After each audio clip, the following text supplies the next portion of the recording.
what happened within a 6-week window was I had a head-on car crash, knowing that the business is going bankrupt. I've got nothing in the bank at all, no money at all. So within a very short amount of time, I've gone from thinking everything's going to be great, but business is tight, but we'll figure it out, to I have no money, no car, no house, no wife, and also I didn't even know if I'm going to be alive.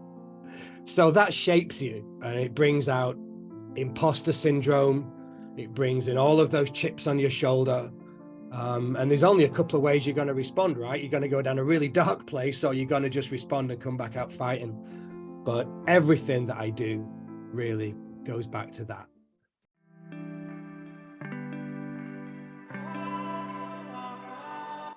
So today we have on the show Jeremy Connell-Waite, who is a global communications designer at IBM, and he's going to be talking around this concept of Ikigai, which is something very interesting, and he's got a wonderful sketch on this, which you can see in the show notes. And essentially it's about combining something you can get paid for with something that you love and something that has a positive impact on the world.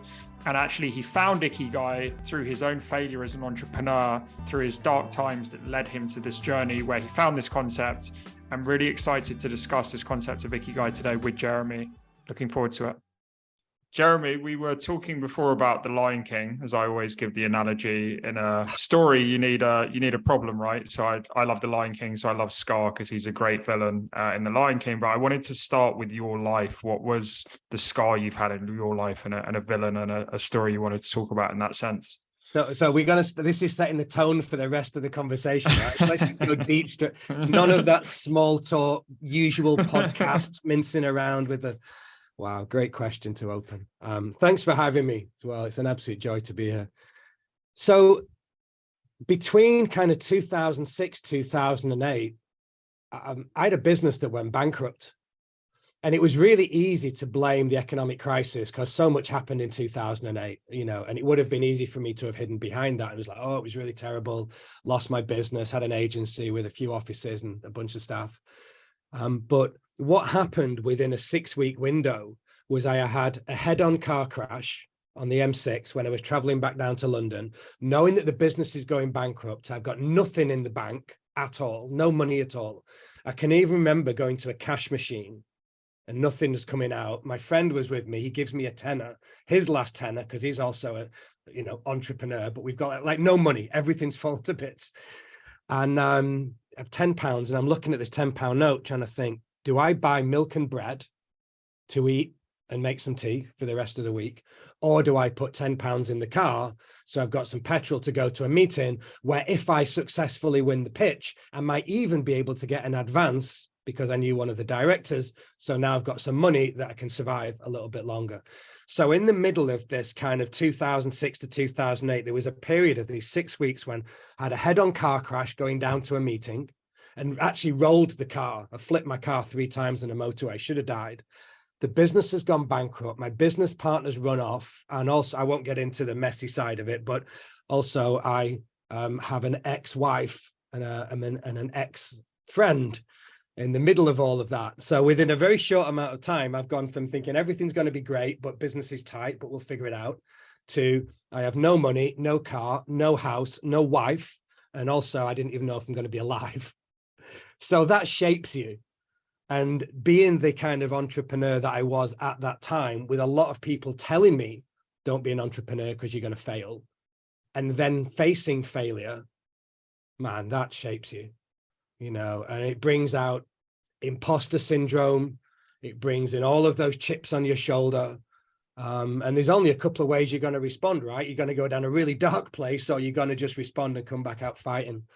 But everything that I do really goes back to that, because that's emotional. It was spiritual. It was professional. It was a crisis of confidence.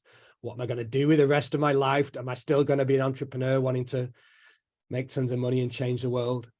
We've all got our stories to tell, but that certainly was one of those key moments that shaped mine. Does that phrase people use, dark night of the soul, would you say that was your dark night of the soul, that period?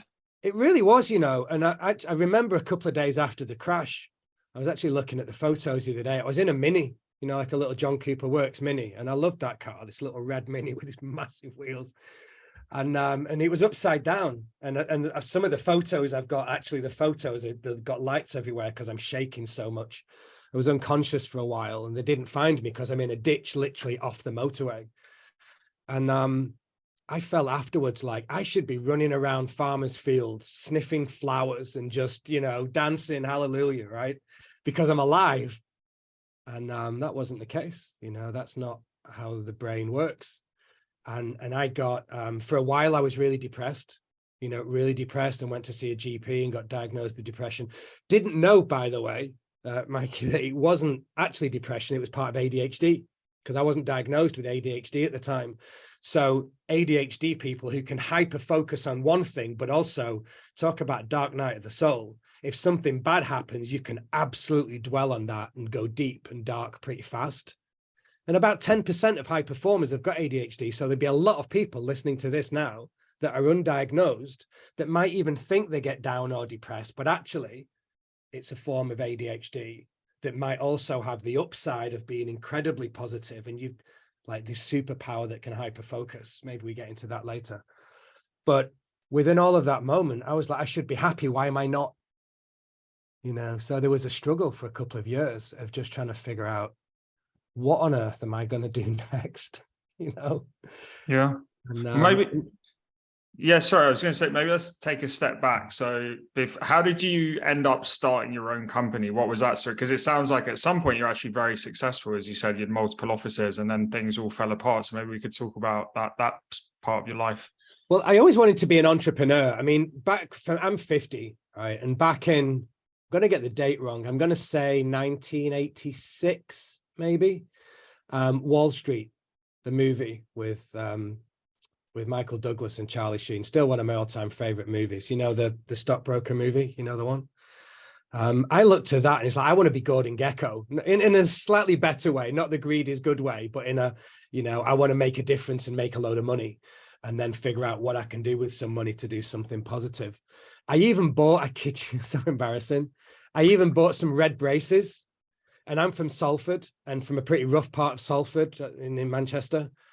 And I used to go to the newsagents as like this 14-year-old kid, buying the Financial Times every day. I had no idea. I couldn't understand it, but I just felt like by reading it, I was almost transporting myself into this financial world that at the time I had no connection to whatsoever at all. But I just wanted, like by osmosis, I thought, I'm going to soak this up. Like a lot of performance coaches talk about act as if. So I'm like, I'm going to act as if I'm this stockbroker and I'm going to be an investment banker.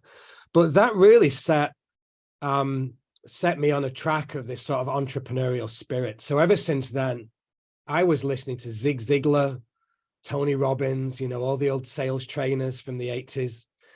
And it's like, that's what I want to do. I want to make a fortune. I went into my dad's company.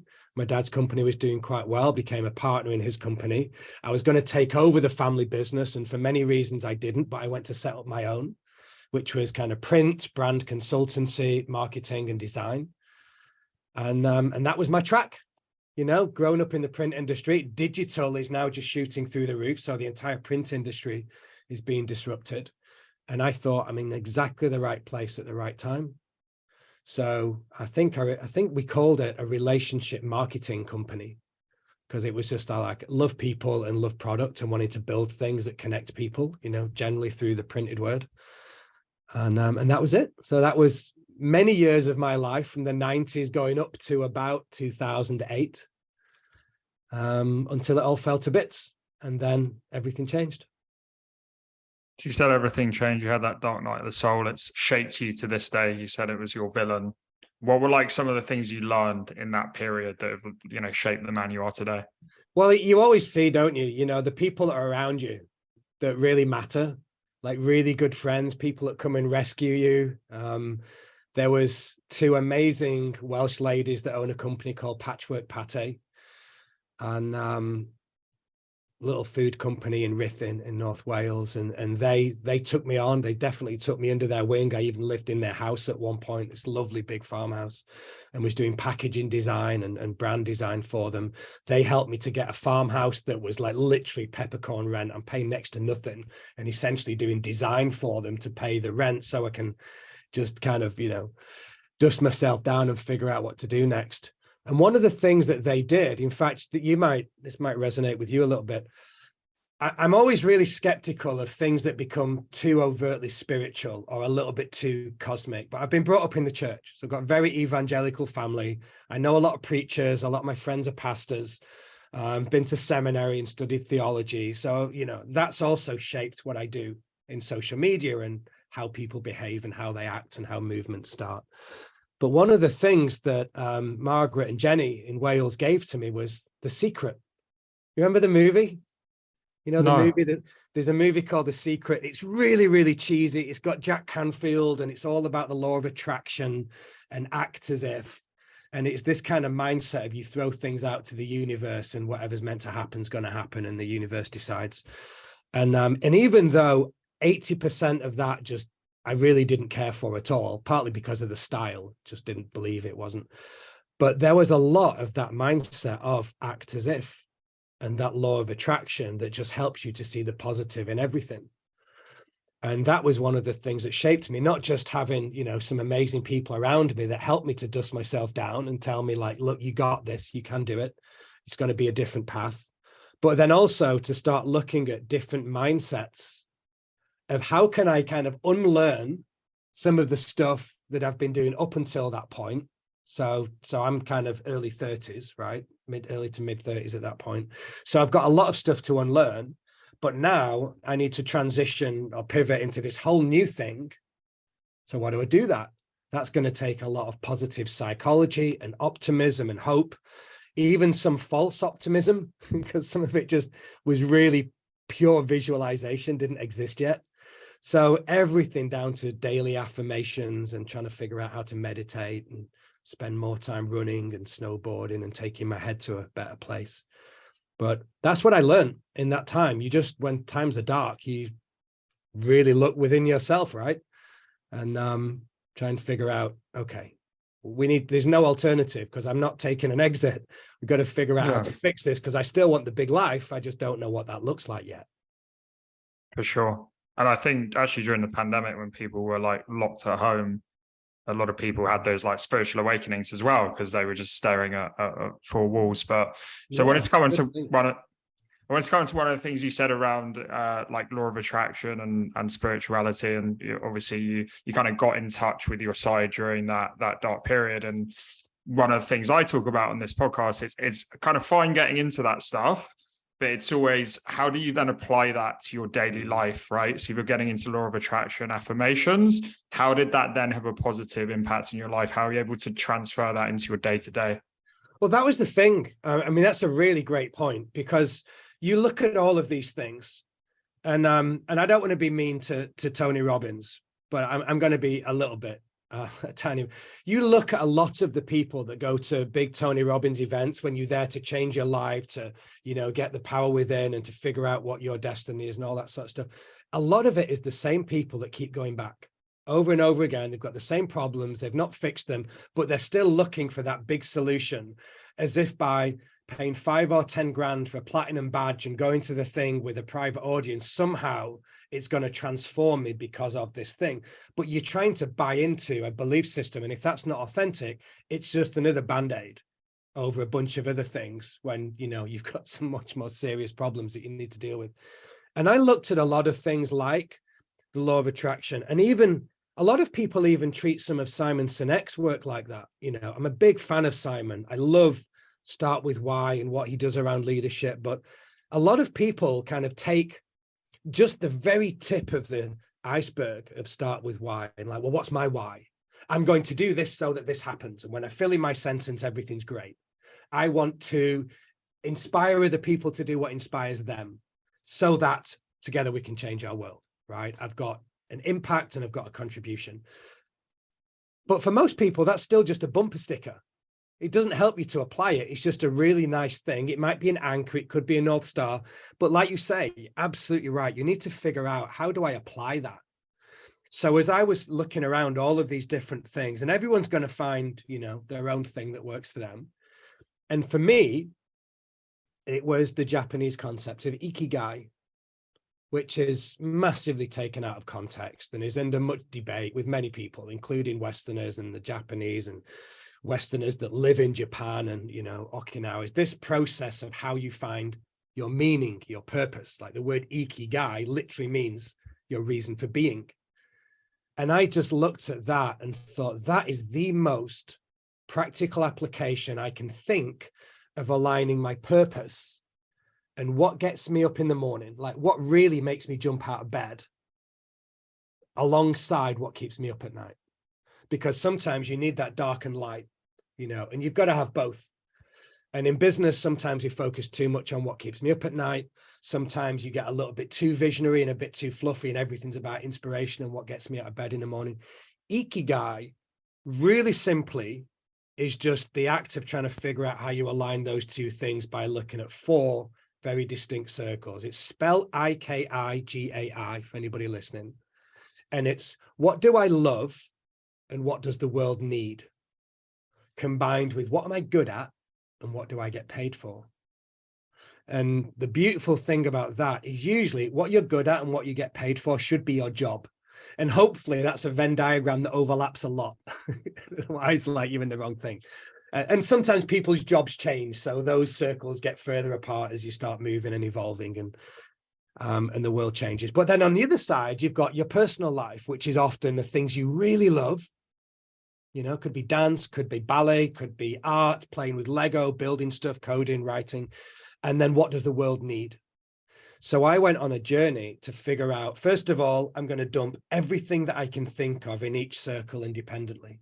It's the best exercise in the world. And do it without technology and your favorite drink and lock yourself away with some good tunes. But then what you do is you start trying to figure out more and more of how can I get these circles to overlap? You know, so what I love and what the world needs starts to overlap slightly with what am I good at and what do I get paid for? And what hopefully you'll end up with is a real purpose with a bunch of actions that you can do to bring that to life. And for me, that was inventing a new job, writing a new job description, doing a completely new learning track, changed loads of stuff in my life because you start to edit out all the stuff that doesn't exist where those 4 circles cross over. And that's really where you start to focus your time and get deliberate. And absolutely changed my life, you know, and I've still got some practices and things that I do around that, but it's a brilliant process. It's really good. Yeah, Jeremy's got an incredible sketch that he posted on LinkedIn about Ikigai, and it breaks it down in a lot of detail. Jeremy's posts in general on LinkedIn do that a lot, so we'll put that in the show notes. Definitely recommend looking at that. So obviously now you've got this role at IBM. Was that, you mentioned you kind of designed yourself a role, like you made yourself this like dream job. Was that the job you've got at the moment, or was there something before that after you did Ikigai? It's a job I've got now. I mean, I was recruited at IBM as an evangelist. I was an evangelist at Salesforce and Adobe before then. And a lot of that was being involved in M&A and helping to roll out new technology, build marketing cloud platforms. And the evangelist was generally the person that helps to either write or author research and then go and do keynotes and try and spend time with clients. Like, here's what we do. Here's why it matters. Here's why it's amazing. Here's how it's going to help transform your business. Please buy it. But realized, first of all, IBM divested of all of that marketing technology, but also it's really interesting in America, and I'm going to make a massive generalization, but West Coast companies, you know, so like a lot of California and a lot of the explosive growth Silicon Valley startups, to be an evangelist is not unusual. And often you're a superstar. They're the rock stars on the front lines trying to help inspire everybody. East Coast companies, which is where IBM's based, very different. And it's much more practical and much more business driven and heavily outcome focused, but also sometimes an overemphasis on sales. So you get somebody coming in like an evangelist and it's like, what do we do with this guy? You know, so, and I give this advice to a lot of people within IBM a lot now, because the grass is always greener, right? You fall in and out with love with a company, of course you do. But every company's got its own set of problems as well. And my kind of slightly philosophical view of career trajectories is you often find yourself in the right company, but in the wrong job. And some great advice I was given by our former CEO Ginny Rometty, was that the power of your network is greater than the value of the services that you provide. Now, if you've got a good enough network, then you can use that network to figure out where your dream job is. So that's basically what I did. So I've been at IBM almost 7 years, and it took me 5 years to figure out what my job was. So using the process of Ikigai, which is actually the diagram that we'll put in the show notes, and you'll see part of the job, you'll see some Simon Sinek stuff, you'll see the things that I love, you'll see alignment to sustainable development goals, which is funny that we're talking about that since I've got my SDG United Nations sweatshirt on today. And you'll see a lot of the stuff I was doing in my job, and that thing of where I got paid for, that alignment in the middle is what really ended up becoming communications designer. And in my, I love storytelling and script writing and entertainment, as you know, and Aaron Sorkin's one of my heroes, who wrote The West Wing and the Steve Jobs movie, and Social Network and Newsroom and a lot of those amazing shows. And there's a guy, Rob Lowe, played somebody called Sam Seaborn in The West Wing. And he's a communications director. And he's modeled on Ted Sorensen, who was JFK's communications director. But the beautiful part about that role, which felt like my dream job, was you're a policy advisor, you're trying to influence strategy, and you're in the room where it happens, sometimes with the C-suite, but at the same time, you're also a storyteller. You're a speechwriter, you're building narratives. And I thought those two worlds coming together with what I love and world needs, right, with what I'm good at and what I get paid for. So I literally took the job description of a fictitious character from a TV show, wrote it down and turned that into my current job. There's quite a few communications designers now, but at the time I was the first one on LinkedIn. But I like the title. I design communications, I draw speeches, I help people to communicate more effectively, tell stories that matter. And it's a good job. Yeah, we don't want to get too woo-woo, but yeah, it's a very law of attraction, manifestation type story there. It is a little bit, but you've got to put in the effort, right? It's not just going to happen. It's not just going to fall in your lap. I worked super hard to bring that to life. Yeah, 100%. I wanted to come on to, well, it's related to your current role and also something you're very passionate about. You posted a lot about this topic on LinkedIn, which I really like, is around like purpose-driven storytelling. And obviously it's one related to Ikigai, which is about purpose, to the theme of the show, Cosmic Bridge, which is about purpose. So I think I always say every single person out there has an interesting story to tell. We're all very unique, but sometimes people struggle to tell their own story in like a meaningful way that other people can get purpose from. So what are your main tips to help people become better storytellers that are more like have purpose within them? Well, the first thing is you've got to really define, what does it mean to tell a story that matters? You're absolutely right. Every one of us, no matter what age we are, no matter how young, we've all got stories to tell. My 6-year-old twins have got lots of stories to tell. It's like, how do you tell those stories? And also, why would you think that matters? So you've got to define, what does it mean to be purpose driven? Like, what is the outcome? I mean, we're in business, right? So if you think that you're telling a story in the entertainment world, and we look at Netflix and we look at your favorite TV shows and movies and going all the way back, your favorite shows, Hamilton, I'm a big fan of, you're really just there to tell a story, which we don't need to get into the structure of storytelling, but it's basically just a transformation journey with a hero and a villain, a conflict and obstacle, something happens, dark nights of the soul, someone's transformed at the end of it, one way or the other. Without transformation, it's not a story, it's just a bunch of stuff that happened. So if we just park that and say, beyond that, what's the purpose of a story? It's there just to entertain people. It's there to make them feel something. Now, that's great in the entertainment world, but if you want to focus on the economics, or you're looking at activism, you're looking at environmentalism, you want to make a difference, you're in business, you want to make someone feel something so that they do something.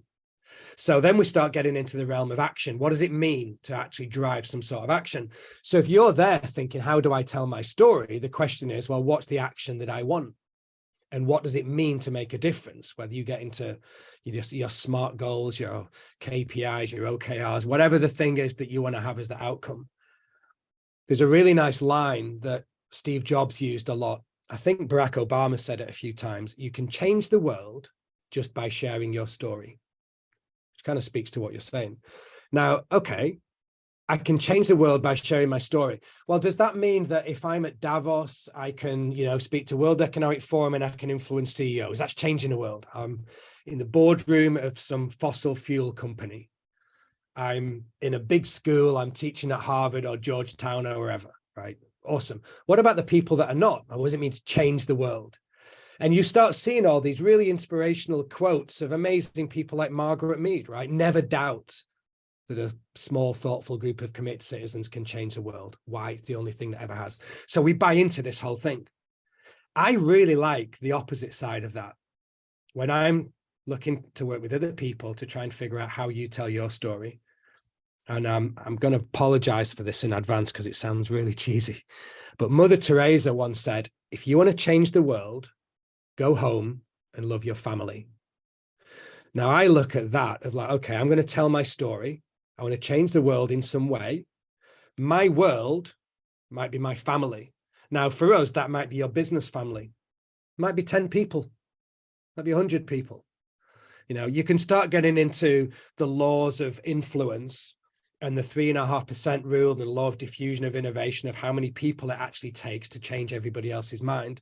But first of all, you've got to define, well, what is that world that I want to change? And then it just becomes really simple. It becomes, well, how do I tell a story? A personal story. You go back all the way to Aristotle. You start looking at rhetoric. There's only 3 rhetorical appeals: pathos, ethos, and logos, 3 fancy Greek words, 335 BC. Pathos, you've got to have emotion. It's where the word empathy and sympathy and pathetic comes from. Tons of emotion. It's what triggers oxytocin. It's what builds trust. It's how you get an emotional human story. Then you need logos. Logos is data, right? We need evidence and science and data and proof. Brené Brown says a story is just data with a soul, which I love that quote. And then you just need ethos. And ethos is that character-based argument. Why me? Why now? Why my CV? Why do I have authority to say this? Why do I have credibility? So if you're sat there right now thinking, how do I tell you my story? What you're looking at is, what's my emotional story? What data or facts have I got to back that up? And then what experiences have I got in my life? And all you're going to do using these 3 little rhetorical tools is figure out, for the audience that you want to change, whatever that is, how much emotion, how much data does this audience want? How much of my personal story do they want? And that's going to change radically depending upon the psychology and the demographics of the audience. That's going to help them feel something. And then if you really want to go one stage further, this is the last thing, Kairos. Kairos, one of my favorite words. It means a supreme moment at which one simply must act, no matter how implausible or inconvenient. So if you've got enough ethos, pathos, and logos, and it's in the right order, that's going to make them feel something. And then if you've got some kairos, which is going to get the right timing and the right amount of urgency, now people are going to do something. So that's it. I could do a 15-hour workshop with you right now, but it's just going to boil down to that. Well, there was a lot to write down there, so you may actually spend the rest of the podcast talking about this. But so people need to be students of rhetoric, Mikey. Nobody studies rhetoric anymore. It's like this lost art, and it's just, that is the way that you communicate, influence, and persuade. Yeah, no, I think storytelling is something that should be taught at every school, right? Like what you're talking about, communications designer at IBM. I mean, these are things that kids need to learn because it's absolutely essential techniques. But to come on to this, the pathos, which is more of like the emotional, logos, which is more of the data. So, related to the cosmic bridge, we talk about the material and the spiritual, which is like another way of saying that. And then the last part, which was the personal, what was that one again? Ethos, right? Ethos. So I guess a good story, as you said, it depending on the person you're like explaining the story to is going to vary. But I imagine that you're always going to need a bit of all those things, right? You're always going to need at least some of the data side. You're going to need some of the emotion, and you're always going to need that, your story as well. And like, how did it affect you and your credibility in that? Yeah. The best person, I think, in this space by miles, the queen of storytelling, Nancy Duarte. I love her to bits. Duarte. If anybody doesn't know her, go and have a look at her stuff, buy her books, watch her TED Talks. Nancy Duarte is amazing. And she talks a lot about this, a lot about what are the outcomes of stories. Generally good stories do 6 things. They don't just inform and educate and solve a problem. A lot of business stories, just that's all they do. I'm going to tell you a load of stuff. I'm going to tell you some things you don't know. I'm going to figure out how to solve your problem. Please buy it. But then on the other side, you don't just inform, you have to inspire. You don't just educate, you have to entertain. You've got to have that level of excitement and engagement. And you don't just solve a problem, you need to turn up by challenging people. You've got to have a unique point of view. So another way of looking at it might be, well, I've got an audience or an outcome. Am I teaching them my values? Do I want to collaborate on a project? Do I want to sell them something? Do I want to demonstrate my leadership so people follow me? Do I want to get them to vote for me? Whatever the thing is, you're going to be over-indexing towards one of those 6 things. So you're looking at an audience now and thinking, what does this audience want? Because at the end of the day, Mikey, people are not persuaded by what we say. They're persuaded by what they understand. So does this audience, do they need information? Do they need to be inspired? Do they need education? Do they need to learn stuff? Do they need to be excited and entertained? And once you know roughly what direction this presentation needs to head in, you're going to take the talk that you've already got and you're just going to dial up and down levels of emotion, levels of data, levels of authority, your ethos, your logos, your pathos. And that's what the best communicators in the world do. From David Attenborough to Jane Goodall to Al Gore, like the best TED speakers, Brené Brown, Simon Sinek, to Ken Robinson. You can have one talk, you just got to find different ways to share that talk based upon mindset of your audience. Wanted to come on to Kairos as well, which I think gets a little bit more into perhaps you could call the spiritual woo, whatever path you want to call that. So this is something I've been looking into recently, and I know I give the example of when you listen to really good music and you go in the zone, it almost takes you to a different place and time stops in a sense. What are you into? Musical I think so. My musical taste is very varied, so it can be from like techno electronic music to classical music. So on the classical music side, I went to see Ludovico Einaudi last year, the pianist. Love and him. That I definitely had those moments where it was almost like time stopped. And I know there's also like Kairos v Chronos. Chronos is more of how we see time in the West. Sure. And then Kairos is more of like the eternal time. So I guess wanted to get a bit crazy with a question here, but what's your view on time? Do you think time is the way we see it in the West, it's linear, or do you think it can be more circular, a bit more Kairos like you're looking at? Oh my gosh, I'm reading. Have you read this book yet? It came out a little while ago. Have you seen the new Rick Rubin book? Have you heard of it? The Creative Act? Yeah, because he's been going on a lot of podcasts himself, hasn't he? Oh. Wow, so good. This is talking a lot. So I'm trying to challenge myself a lot and think, just because I've got a certain way of viewing things, he's got a completely different opinion. Yeah. And one of the things is around time and using time. Look, I work at a great big corporate. A lot of the work that I do is linear, and it has to be. We've got things to do and we've got targets to hit. But it's a little bit like the way that Simon Sinek would call the infinite game. You've got these two worlds that kind of collide and you're morphing in and out depending upon what it is that you're doing. You've got a finite world, which might be that quarter by quarter. I've got 100 days. I've got a timeline. I need to get stuff done quickly. And you have to have those accelerated outcomes. And then, you're in a competitive environment a lot of the time, helping companies to transform. And it's messy out there at the moment. It's really tough. But you're also trying to align around something that is a little bit more infinite, that kind of verges on the spiritual, that is kind of much more visionary, much more long-term, the 1,000-day plan versus the 100-day plan. And you find in business that those worlds collide a lot. And that's where a lot of the tension is. And it's also what causes a lot of projects to fall over. So why Simon's book on Infinite Game was so good, because he's talking about that time of you need to make sure that you're aligned with your audience and the teams that you're working with, you're all on the same page. So Rick talks about it a little bit in his book, The Creative Act. But one of the things I like that he takes it towards is, as a storyteller in business, my view is generally that the audience is always the hero. because I'm writing for an audience. Now, I'm not going to write just what they want to hear, because sometimes they need to be challenged. They need a unique point of view. In consulting, you know, we know stuff that you don't, and we're going to help you with that. So there is a value exchange. But Rick Rubin's view is, no, never write for the audience.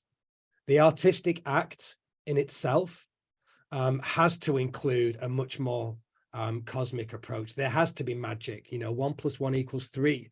It's not linear. It doesn't make sense. You are the hero. You have to only focus on what it is that you care about yourself, and that will find an audience. Now, that might happen in 1 day, 1 week, 100 days, 1,000 days, some people 10 years. Bill Gates always used to say, we massively overestimate what we can get done in a year, but we hugely underestimate what we can get done in 10, you know, because we have this mixed up view of time. And I mean, another one, sorry, I'm just dropping quotes everywhere. No, this is great. I love that quote. It's brilliant. But Mark Zuckerberg also says that people, not as big a fan in recent times, but when he was setting up Facebook originally, some of his justification for not taking a massive exit in the early days was he's thinking geologically. He's like, I'm thinking in 100-year cycles. What is it that I'm building for the long term? And that blows most people's minds. You know, you think geologically. That's crazy. You know, it's like you talk about climate change. The reason most people don't act is because their brains are not wired to think by 2025, 2050, 2100, sea level rise, you know, 2 degrees higher. Your brains are not, you're worried about the end of the world. I'm worried about the end of the month. Do you know what I mean? So we have this really strange relationship with time, but you need to make sure you've got enough space, which for me is partly journaling and meditating and things in the morning, to make sure that I've got a good enough blend of both, depending on what I'm going to do today. And looking at the audiences that I'm going to be spending time with, of, you know, which side of the aisle does that fall on? You know, is this a more finite conversation? Is this a more infinite conversation? And where might you be? And how can I help, you know, kind of connect with where you are a little bit better? So it's a brilliant question, man. I've never been asked that before. And I don't even know if that was an answer. But that I know it was. I think it was a good answer, because it's I think it's the balance, right? It's like, we live in the West. You can't just be like, screw the 24-hour clock. I'm just going to be in Kairos all the time and think, you know, I'm going to do whatever I want in the moment. But you've got to make moments for that. And even from a business perspective, we have a course on time management, and it's like, make time in your day where you actually don't plan anything. And it's those moments of creativity in addition to everything else that you have actually planned as well. So no, I think it was a good answer. High performance podcast I watched the other day, and I can't for the life of me remember his name. I can see him. If his name comes back to me, I'll remember it. But he was talking about the way that the world has progressed so fast. Somebody was asking him, how are you so productive? And he said, it's because I treat every day in a 6-hour block. So he's like, you know, I'm taking my sleep, and then I'm doing the equivalent of 3 days work in 1 day, because I'm treating it as a 6-hour window is my 1 day. I don't look at it like I've got 12 or 18 hours in a day. It's like, I'm looking at 6 hours, get this done, right, moving to the next 6 hours, compartmentalize that, move that on. And he's like, that's why I'm going to outperform and out-hustle everybody, you know, billionaire. But that idea of the way that you use time, if you think about it, I mean, if you break it down, we all sleep for roughly 7.5 hours on average, most of us. It leaves about 16.5 hours of your day to get stuff done. So it's like, what relationship have you got with time to get things done in the day? It doesn't take a rocket scientist, right? Do the math. It's 1,000 minutes in every day. That's all we've got. We've got 1,000 minutes a day. What are you going to do with them? So a really good way of approaching that is, well, just look at it like it's 100 blocks of 10 minutes. That's how I break my day down. So I'm looking at everything in these 10-minute blocks, and like, what's the best use of my time for those 10 minutes? And there's lots of those 10 minutes, which I'm just going to waste. I'm listening to Harry Styles' album at the moment. I'm wasting a lot of time, right? Listening to music. But like John Lennon said, time you enjoy wasting is not wasted time. But at least if you've got a view of what those 10-minute blocks are, you start to structure your day really strategically, and you get tons done. But give yourself enough time to chill out as well. Yeah, I like that 10-minute blocks. Not many people talk about half an hour, 1 hour blocks. Although I think I saw Elon Musk does like 5-minute calls or 5-minute blocks. I remember seeing something around that. There's a journal. One of your listeners, maybe you, Mike, you should do it. The 10-minute journal does not exist yet. No one's built a journal that is in 100 10-minute blocks each day with a system behind how to make it work. Like, that is a beautiful high performance planner waiting to be written. Yeah, very smart. I wanted to, because a lot of the topic of this podcast is about balance. Even when we were talking about time, it's that balance between, the Western linear time and then the eternal time. Another thing you mentioned, which I think you kind of have to do a bit of both, is the I story versus the you story, right? So you were talking around Rick Rubin is talking about him, like his own story and putting 100% himself and into his own creativity and his music. But of course, there's those people you hear and they kind of just talk about themselves all the time, and they come across as though they have a big ego and like, what's in this for me? Right. So I actually think there's that balance between the two, but I think that's a hard thing. And given, your role in communications and this expertise in storytelling, how do you think you can balance those two things? One, both in like business, and two, just like communicating in everyday life. I do. I'm going to give a really flippant answer. I mean, this is just down to having empathy with your audience, which is back to pathos, understanding those emotions. It's a lot of emotional intelligence of just trying to understand who it is you're speaking to. Some people need a lot of I, because, when you're in leadership, they're following you for a reason. They're looking to you for answers. They want direction. They want support. These are tough times. A lot of people don't find purpose in their jobs right now. 4 out of 5 executives are overwhelmed. A lot of people have anxiety, fear, and stress in their role. So there's a lot of I believe. It's interesting, I analyze a lot of speeches. And if you look back in the US through inauguration speeches, it's interesting looking at how many times people use the word I versus how many times they use the word we. And without any political bias, doesn't take much analysis to take the transcripts of Trump's inauguration and compare it with a transcript of, say, Biden or Obama or a Bill Clinton, right? Lots and lots and lots of we. JFK, I think he might have said we 63 times. Donald Trump, I. Shot through the roof, massively over-indexed. So that, in certain circumstances, that I-based discussion is appropriate. And the reason he got in office, love him or loathe him, it's just like, because he believed, I'm going to do this, I'm going to do that, I'm going to drain the swamp, I'm going to do the thing, change politics. Whereas that more inclusive, rhetoric of, we will do this together, I'm stood by your side. It's not kind of follow me, this is what we're going to do. It's I'm right here with you, how we're going to do it together. And that's really just down to understanding the audience. So if you spend enough time knowing exactly what matters to them, then that's where you'll figure out, how much do I dial that up and down? Because I get asked to share my story a lot inside work, and I don't like it. I prefer being behind the scenes.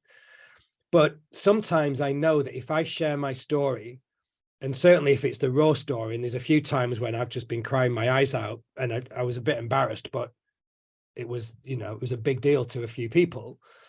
That needed to happen, because that's what's going to help inspire other people, and it makes things more real and more authentic, and you're helping other people to tell their story. And this is why I joined IBM. In other cases, most of it is like, how do you inspire audiences to do great things together to try and make the world work better? So I wouldn't go one extreme or the other. I think that's dangerous. You go too I and everything's egocentric, and you have too much ethos in everything, and you just piss off audiences because it's all about you. But then if you just have we all the time, then arguably you could just be another leader. Now, you might still have a lot of empathy and inspire people, and they might love you, but, they might be lacking that direction. Sometimes someone does have to stand up, and say, there's only 3 seconds left, give me the ball. I'm going to take the game-winning shot. Like, you need a little bit of ego as well as a little bit of empathy. Yeah, no, I think that's a good answer to that question. Just one last question for you, Jeremy. As you talked about today, you've seen a lot, been through a lot of things in business, personal life. What advice would you give to your younger self? Say some maybe people listening to this podcast that thinking about starting their own company like you did, and like what were some of the lessons you learned that you would tell them? I think it's you need to get your ego out of the way. If I'm speaking to a younger Jeremy, it doesn't matter what's on your business card. Nobody cares what your job title is, really. And I was chasing that for quite a while. And I was, proud of partner, creative director, and I was really young and it looked great. Nobody gave a shit, it was just really my ego. And I made a decision to work for, let's say this, everything happens for a reason. So I'm not going to go back and change anything.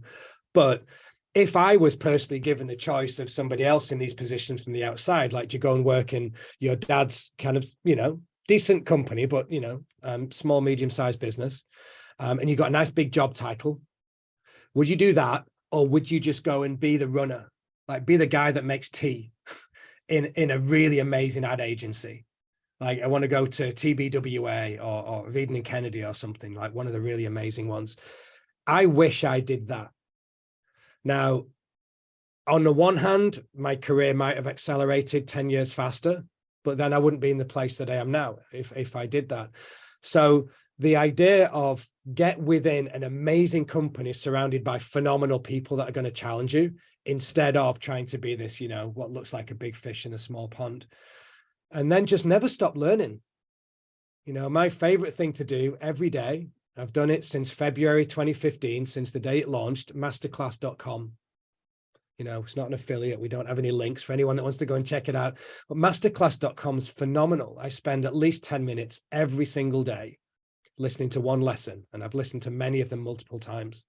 Just want to keep learning new stuff, that challenges the way that I think and my worldview. So I'm 50 now and I'm more excited to learn than I ever was.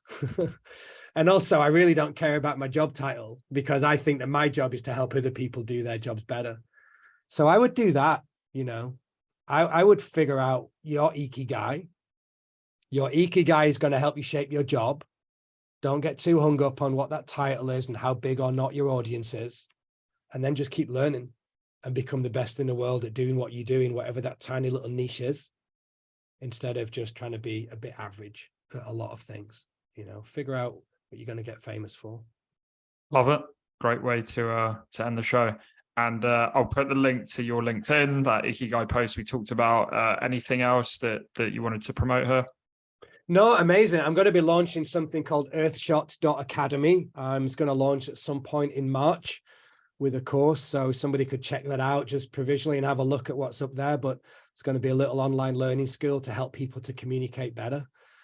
But no, check me out on LinkedIn. I'm usually pretty active. If anyone wants to send me any DMs with questions, be absolutely more than happy to. But, Mikey, thanks for asking such brilliant questions and for being the highlight of my week, being able to hang out and chat like this. Appreciate that, Jeremy. Cheers. Really interesting show today with Jeremy, and a couple of takeaways from me. One, I love the conversation around this concept of time, and is time linear or is it circular? I think it's really about the balance. Like Jeremy said, sometimes we need to be more Western with our approach and see linear time be very organized, and other times we need to make time for creativity, those more eternal time moments. And then also how to tell better stories, sometimes being data driven, sometimes being emotional, giving your own perspective. So really love Jeremy's tips there for becoming better storytellers. If there's anyone out there that you think could benefit from becoming a better storyteller, please send them the link to the show. And please also subscribe to us on your favorite podcast platform and YouTube. See you next week.